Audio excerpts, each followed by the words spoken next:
呢塊碑咧actually 我先俾啲 background information 俾你。日本你都去過 N 多次啦，嗰邊即係好多中國嗰啲嘢都知道啦。即係譬如kanji 到處都係啦，係咪先？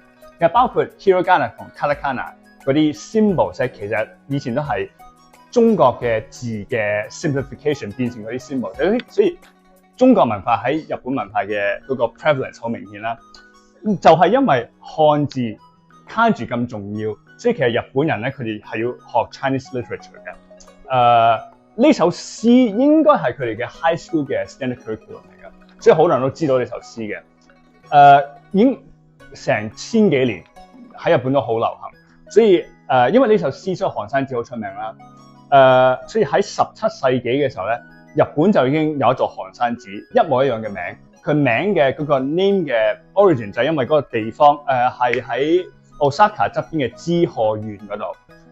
嗰個叫寒山寺就係因為嗰個地方嘅views 同蘇州呢邊嘅寒山寺呢個 view 有啲似，所以就叫寒山寺。